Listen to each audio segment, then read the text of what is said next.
পঞ্চায়ত নিৰ্বাচনৰ কাৰণে নিশ্চিতভাৱে ভাল কৰিবলৈ যত্ন কৰিব লাগে আৰু পঞ্চায়তবিলাক একদম লোকেল ইছ্যুত হয়। সেই গতিকে প্ৰদেশ কংগ্ৰেছৰ পৰা বহুত কিবা কৰিব লাগে বুলি ব্যক্তিগতভাৱে মই নাভাবোঁ, কিন্তু প্ৰতিজন যিবিলাক বিষয়ববীয়া গুৱাহাটীত গড়মূৰীয়া দলৰ বিষয়বাব লৈ থকা আছে, তেখেতসকলে আচলতে গাঁৱে ভূঞে চুকে কোণে বিজেপি দলৰ অপশাসন আৰু কংগ্ৰেছৰ দিনত কেনেকৈ ৰাইজৰ বাবে বিভিন্ন আঁচনি আছিল আৰু বৰ্তমান সময়ত যিটো দেশৰ বিভিন্ন দিশত যিবিলাক সমস্যা আহিছে এইবিলাকৰ বিষয়ে ৰাইজক অৱগত কৰিব লাগে। অসমত এটা কথা হৈ আছে, মুখ্যমন্ত্ৰী মহোদয়ে সকলোকে আঁচনি ঘোষণা কৰি দিয়ে।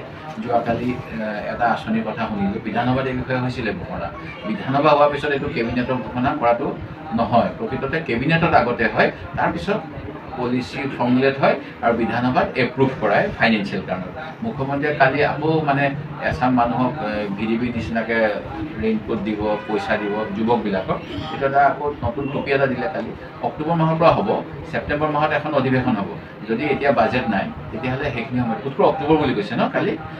তেতিয়াহ'লে আমাৰ কিন্তু বানপানী সময় এইটোহে, এই মাৰ্চ, এপ্ৰিল, মে', জুন, জুলাই, আগষ্ট, ছেপ্টেম্বৰ। তাহলে এইখিনি সময়তহে সেই মানুহখিনিক নিয়োগ কৰিব লাগিছিল আৰু নিয়োগ কৰাৰ ক্ষেত্ৰত অলপ কলমে হৈছে, কিন্তু তেখেতে কৈছে আমি অক্টোবৰ পৰা কৰিম, কিবা কৰিম। এই গতিকে এই যে নিৰ্বাচনী আয়োগে আকৌ এফালেদি মানে কি নাম তেখেতৰ কুমাৰ, তেখেতে কৈ থাকে আলোক কুমাৰ ন, তেখেতৰ মই শুনিছোঁ যে একদম কৈ আছে একদম নিৰপেক্ষ হ'ব, নিষ্পক্ষ হ'ব, কিন্তু তেতিয়াহ'লে মই এইটো নাজানো তেওঁ এইটো কথা ঘোষণা কৰিবলৈ পাৰ্মিশ্যন লৈছিল নে নাই।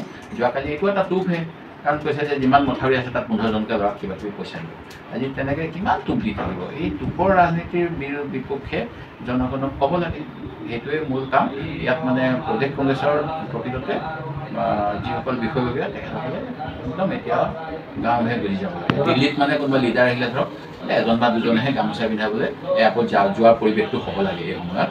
যাতে আমি দেখিছোঁৱেই, আপোনালোকে দেখিছে, আমি সকলোৱে গুচি যাওঁ দিল্লী বা কোনোবা আহিলে, কিন্তু ফিল্ডত আমাৰ মিটিংবিলাকত কিমান অবজাৰ্ভাৰ আছে, কিমান কি আছে, এইটো চাব লাগে। সেই কথাটো